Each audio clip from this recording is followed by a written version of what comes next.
जिंदगी में तोता नहीं बाज बनो। जिंदगी में तोता नहीं बाज बनो, क्योंकि दोस्त तोता जरा उड़ता कम है और बोलता ज्यादा है, लेकिन बाज शांत रहता है, लेकिन आसमान को छूने की ताकत रखता है। लेकिन आसमान को छूने की ताकत रखता है। तो हेलो स्टूडेंट, कैसे हैं आप सभी। तो आज के इस वीडियो में हम लोग विमीय सूत्र के अनुप्रयोग पढ़ने वाले हैं। ये एक बहुत ही वीवीआई टॉपिक है स्टूडेंट, तो वीडियो को लास्ट तक बने रहिए। विमीय सूत्र का अनुप्रयोग हेडिंग लगा लीजिए। तो इसके बारे में बता दो स्टूडेंट कि इस विमीय सूत्र का अनुप्रयोग जो है 3 अनुप्रयोग होता है। पहला अनुप्रयोग होता है विभिन्न भौतिक राशियों के बीच संबंध बनाना, जैसे कि ये हो गया कि F बराबर होता है ma, W बराबर होता है Fs, गतिज ऊर्जा बराबर होता है आपका 1/2 mv²। तो ये सब जो है विभिन्न भौतिक राशियों के बीच संबंध बनाना कि ये फॉर्मूला में F बराबर ma कैसे होता है, ये होता है पहला अनुप्रयोग। विमीय सूत्र का दूसरा अनुप्रयोग होता है कि किसी भौतिक राशि के मान को एक पद्धति से दूसरे पद्धति में व्यक्त करना, जैसे बल का एसआई मात्रक न्यूटन होता है और इस न्यूटन को सीजीएस पद्धति में बदलेंगे तो कितना होगा। कार्य का एसआई मात्रक जूल होता है और इस जूल को जब हम सीजीएस पद्धति में चेंज करेंगे तो क्या होगा। और तीसरा अनुप्रयोग होता है विमीय सूत्र का विभिन्न भौतिक राशियों के बीच संबंध स्थापित करना, यानी कि जो भी फॉर्मूला हम लोग लिख रहे हैं गतिज ऊर्जा का 1/2 mv², पोटेंशियल एनर्जी बराबर mgh, तो ये फॉर्मूला जो है सही है कि गलत है, इसको जांच करने के लिए, सही गलत का निर्णय लेने के लिए विमीय सूत्र का उपयोग किया जाता है। तो ये तो समझिए गए होंगे कि विमीय सूत्र का 3 अनुप्रयोग क्या क्या है, तो इसको लिख लिया जाए। तो विमीय सूत्र का अनुप्रयोग में पॉइंट्स दे के लिखे जाए।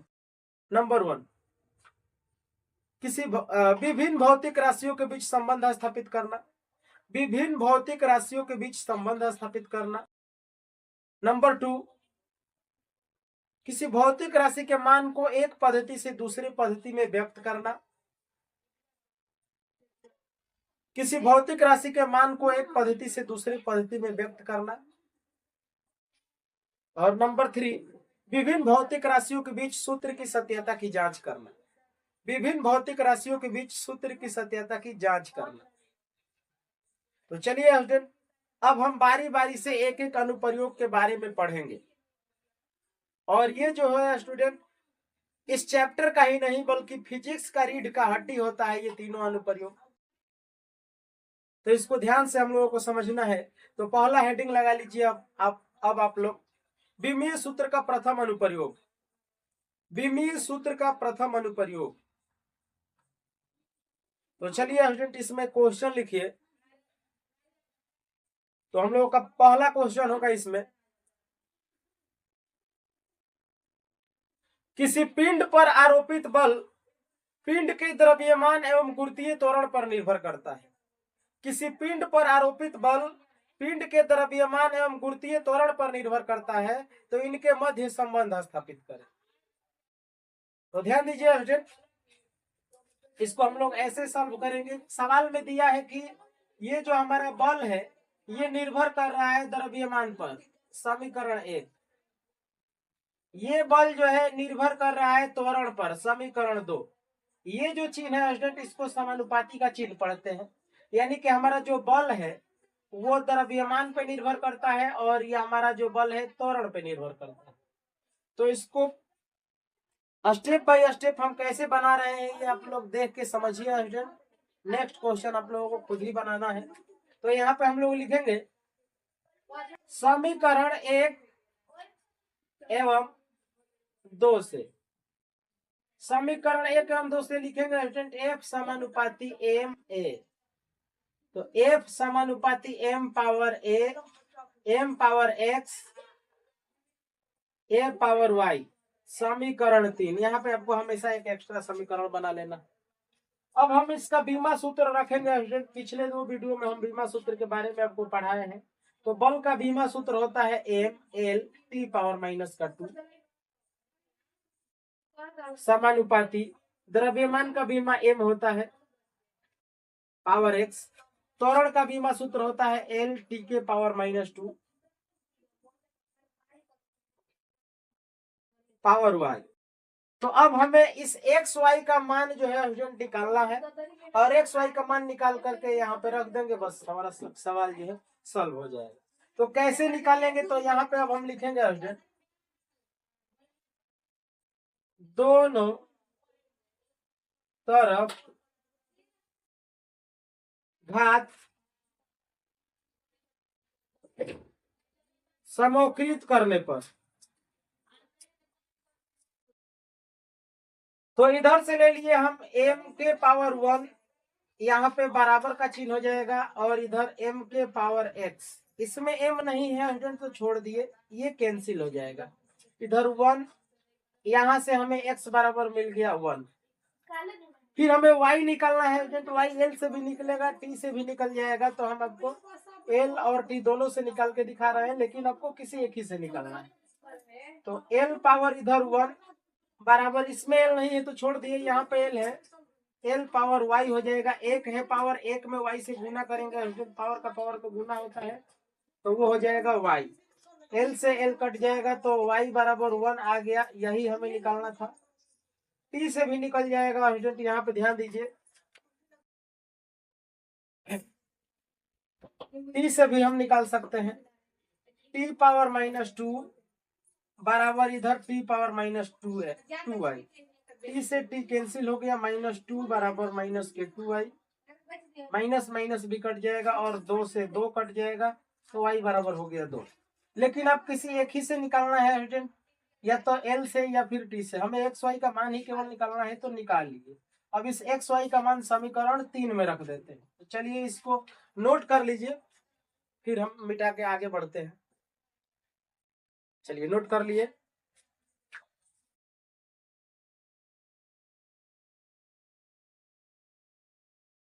तो लिखेंगे स्टूडेंट x और y का मान समीकरण 3 में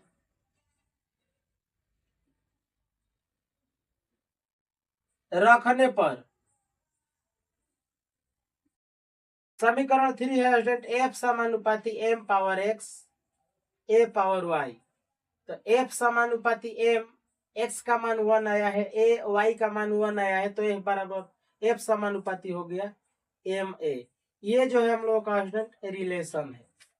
एक बात पे हम गौर करेंगे स्टूडेंट कि यहाँ पे F बराबर फॉर्मूला आया है F समानुपाती m है, इसका मतलब यह हुआ कि जो बल का मान होता है वो द्रव्यमान और त्वरण पे निर्भर करता है, यानी कि जो बल का मान होता है स्टूडेंट वो द्रव्यमान और त्वरण पे निर्भर करता है, और जब बल को बढ़ाना होगा, आपको बल का मान बढ़ाना है, तो हमें या तो त्वरण को बढ़ाना होगा, त्वरण को बढ़ाना होगा, त्वरण को बढ़ाना होगा, त्वरण को बढ़ाना होगा, और या फिर द्रव्यमान को बढ़ाना होगा, द्रव्यमान को बढ़ाना होगा। द्रव्यमान को बढ़ाए, त्वरण को बढ़ाएंगे तो भी बल बढ़ेगा, द्रव्यमान को बढ़ाएंगे तो भी बल बढ़ेगा। बल बढ़ाने का मतलब स्टूडेंट, मान लीजिए हम एक छोटा सा पत्थर लिए हैं और उस पत्थर से किसी को हम मार रहे हैं, तो चोट लगेगा, लेकिन जैसे जैसे हम पत्थर का वजन बढ़ाएंगे ज्यादा से ज्यादा चोट लगेगा। इसका मतलब यह हुआ कि बल को बढ़ाने के लिए द्रव्यमान को बढ़ाना होगा और त्वरण को भी बढ़ाना होगा। वेग में परिवर्तन के दर को त्वरण कहते हैं, यानी कि जितना ज्यादा से ज्यादा स्पीड से जाएगा, वेग में परिवर्तन होके जाएगा, तो बल जो है ज्यादा लगेगा। तो इसको समझते हुए नोट कर लीजिए, नोट कर लिए। चलिए नेक्स्ट क्वेश्चन की तरफ बढ़ते हैं। अगला क्वेश्चन लिखिए स्टूडेंट, इसी में हम इसी क्वेश्चन को उलट के पूछ रहे हैं कि किसी पिंड का त्वरण पिंड पर आरोपित बल एवं द्रव्यमान पर निर्भर करता है। किसी पिंड का त्वरण पिंड पर आरोपित बल एवं द्रव्यमान पर निर्भर करता है, तो इनके मध्य संबंध स्थापित करें। तो इनके मध्य संबंध स्थापित करें। तो ध्यान दीजिए स्टूडेंट, त्वरण निर्भर करता है बल पर, तो A समानुपाती F, समीकरण 1। ए समानुपाती एम, समीकरण 2। तो समीकरण 1 एवं 2 से तो हो जाएगा स्टूडेंट ए समानुपाती एफ एम। तो ए समानुपाती हो जाएगा आपका एफ एम, एफ के पावर एक्स एम के पावर वाई, समीकरण 3। अब हम सबका बीमा सूत्र रख देंगे तो त्वरण का बीमा सूत्र एल टी के पावर -2, बल का बीमा सूत्र एम एल टी के पावर -2 पावर एक्स, द्रव्यमान का बीमा एम पावर वाई। तो ध्यान दीजिए स्टूडेंट, हमें एक्स वाई का मान निकालना है, तो यहां पे लिखेंगे हम लोग दोनों तरफ घात समोकृत करने पर,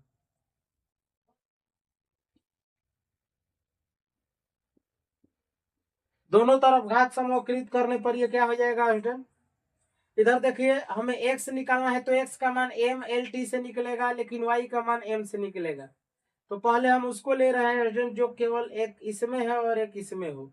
तो x का मान हम l से निकाल लेते हैं, तो l की पावर 1, इसमें l का मान जो है 1 है और 1 में x ले गुना करेंगे तो x हो जाएगा, इसमें नहीं है छोड़ दिए। तो x बराबर आ गया स्टूडेंट 1। अब हमें y का मान निकालना है स्टूडेंट, और y का मान m से निकलेगा, और इसमें m नहीं है तो आप याद रखना जिसमें m नहीं है उधर हम m पावर 0 रख लेंगे, क्योंकि m पावर 0 का मतलब होगा किसी भी संख्या का पावर 0 का मतलब 1, और 1 हम अपने मन से यहाँ पे रख सकते हैं। तो m पावर 0, इसमें m पावर जो है हम x दिया है m पावर x, इसमें भी m है m पावर y। जिसमें नहीं होगा स्टूडेंट इधर उसको हम नहीं रहेगा तो उसका पावर हम 0 ले लेंगे, ये रूल है, ठीक है। तो ये m पावर 0 और इधर m power x plus y हो जाएगा, क्योंकि गुना में पावर को जोड़ा जाता है। एक फॉर्मूला नोट कर लीजिए, a पावर m गुणे a पावर n बराबर a के पावर m प्लस n, ये एक फॉर्मूला होता है। तो इसको आप लोग यही फॉर्मूला हम यहाँ पे अप्लाई किए हैं। चलिए इसे मिटा देते हैं। तो यहां से ये m कट जाएगा, तो 0 बराबर x प्लस वाई, तो 0 बराबर x का मान 1 आया है प्लस y, तो y बराबर स्टूडेंट ये 1 उधर जाएगा तो माइनस में हो जाएगा। अब x और y का मान समीकरण 3 में रखने पर ध्यान दीजिए, यहाँ पे हम लोग लिखेंगे x और y का मान समीकरण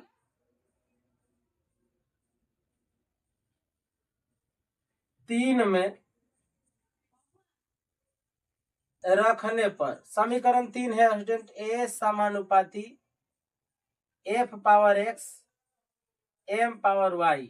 तो a समानुपाती आ गया f m, x का मान 1 y का मान -1, जो माइनस में आ जाएगा स्टूडेंट। तो आपको क्या करना है कि a समानुपाती f बटे में m, जो भी माइनस का पावर यदि आया स्टूडेंट सवाल में तो उसको आपको बाटा में लिखना है। तो यह पावर 1 होगा प्लस यहाँ से माइनस वाला आएगा, तो एक पावर तो लिखते नहीं है तो इसको लिखेंगे f बटा में m। समझ में आया आपको। अब यहाँ पे ध्यान दीजिए एक बात स्टूडेंट, कि त्वरण का फॉर्मूला भी यही होता है, त्वरण बराबर बल बटा में द्रव्यमान। इसका मतलब यह हुआ स्टूडेंट कि जब हम त्वरण को बढ़ाना चाहेंगे तो हमें अपना द्रव्यमान कम करना पड़ेगा, द्रव्यमान कम होगा तो त्वरण बढ़ जाएगा, या त्वरण को बढ़ाना है तो बल को बढ़ाना होगा, यानी कि बल को हम बढ़ाएंगे स्टूडेंट तो त्वरण बढ़ जाएगा। यानी कि ज्यादा हम बल लगाएंगे, जैसे चल रहे हैं वेग में परिवर्तन, तो धीरे धीरे चल रहे हैं, सामने कोई आ गया तो हम दौड़ के भाग रहे हैं, इसका मतलब त्वरण जो है बढ़ गया, और इस त्वरण को बढ़ाने के लिए हमको दौड़ना पड़ा, यानी कि बल को बढ़ाना पड़ रहा है। और दूसरा, इस त्वरण को बढ़ाने के लिए द्रव्यमान को घटाना होगा स्टूडेंट। इसका मतलब यह हुआ, हम यह कहना चाहते हैं कि कोई व्यक्ति है वो ज्यादा मोटा हो जाएगा तो उसका स्पीड कम हो जाएगा, लेकिन जब वही व्यक्ति पतला हो जाएगा तो वो उसका स्पीड जो है, दौड़ने की क्षमता जो है पहले से अधिक हो जाएगी। यानी कि त्वरण बढ़ाने के लिए द्रव्यमान कम करना पड़ेगा। जो जितना कम द्रव्यमान का होगा वो तेज दौड़ेगा, यानी कि जिसका द्रव्यमान कम है वो तेज दौड़ेगा, जो ज्यादा द्रव्यमान का है वो धीरे धीरे दौड़ेगा। तो चलिए इस बात को आप लोग समझ लिए। तो अगला हेडिंग लगाइए स्टूडेंट, इसको नोट भी कर लीजिए, पहले नोट ही कर लीजिए। चलिए इसे मिटा देते हैं।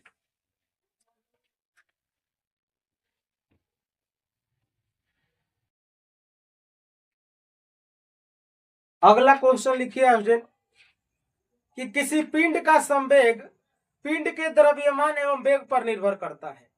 किसी पिंड का संवेग पिंड के द्रव्यमान एवं वेग पर निर्भर करता है, तो इनके मध्य संबंध स्थापित करें। सवाल में बोला गया है स्टूडेंट कि जो संवेग है वो द्रव्यमान और वेग पर निर्भर करता है, तो हमें संबंध बनाना है। तो ध्यान दीजिए, संवेग का सिंबल होता है पी, यानी कि पी समानुपाती एम, पी समानुपाती भी वेग है ये। तो समीकरण 1 और 2 से क्या हो जाएगा स्टूडेंट? समीकरण 1 एवं 2 से P समानुपाती m भी, तो P समानुपाती यहाँ पे एक्स्ट्रा समीकरण m power x v power y, समीकरण 3 बना दिए।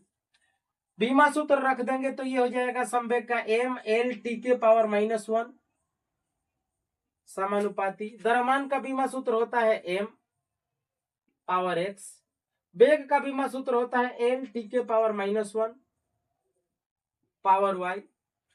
अब हमें एक्स वाई का मान निकालना है, तो यहाँ पे लिखेंगे दोनों तरफ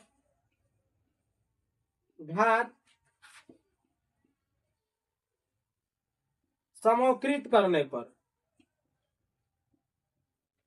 तो ध्यान दीजिए स्टूडेंट, एक्स का मान हम m से निकालेंगे, m ले लेंगे। आपको ऐसे चुनाव करना है जो एक, ये जो है स्टूडेंट इतना एक पक्ष हुआ समानुपाती के चिन्ह के इधर, और ये एक पक्ष हुआ। तो ध्यान दीजिए, जब भी हमें एक्स वाई निकालना है तो शुरुआत वहां से करो जो एक ही इधर हो और एक ही इधर मिले। जो 2-3 में आ जाएगा स्टूडेंट वहां से हम नहीं निकाल पाएंगे। तो इसमें तो इजी इजी है, कहीं से भी निकल जाएगा, आगे क्वेश्चन में दिक्कत होगा। तो ध्यान दीजिए, इधर हम m से ले लेंगे, m का पावर 1 है बराबर, इधर m का पावर जो है x है, इसमें m नहीं है तो छोड़ दिए, ये कट जाएगा, x बराबर आ गया 1। l है, l का पावर उधर 1 है, इसमें भी l है, और एक पावर है, एक को y से गुना करेंगे तो y हो जाएगा, ये कट जाएगा, तो y बराबर भी आ गया स्टूडेंट 1। तो आगे हम लोग लिखेंगे कि x और y का मान समीकरण 3 में रखने पर, समीकरण 3 है P समानुपाती m भी पावर x y, तो P समानुपाती m, x का मान 1, भी y का मान 1, तो P बराबर P समानुपाती हो गया m भी। इसका मतलब यह हुआ स्टूडेंट कि संवेग जो होता है द्रव्यमान और वेग के समानुपाती होता है, और संवेग बढ़ाने के लिए हमें या तो द्रव्यमान को बढ़ाना है या फिर वेग को बढ़ाना है, या दोनों को बढ़ाएंगे। द्रव्यमान और वेग दोनों को बढ़ाएंगे तो भी संवेग बढ़ेगा स्टूडेंट, द्रव्यमान को बढ़ाएंगे तो भी संवेग बढ़ेगा, वेग को बढ़ाएंगे तो भी संवेग बढ़ेगा। तो आज के वीडियो को स्टूडेंट हम यहीं पे समाप्त करते हैं। यदि हमारा ये वीडियो आप लोगों को समझ में आया है तो हमारे चैनल को सब्सक्राइब कर दीजिए, ताकि नेक्स्ट वीडियो का नोटिफिकेशन आपको मिल जाए, और इस वीडियो का लिंक अपने दोस्तों के पास शेयर कीजिए जो कि 11th क्लास की तैयारी कर रहे हैं। धन्यवाद।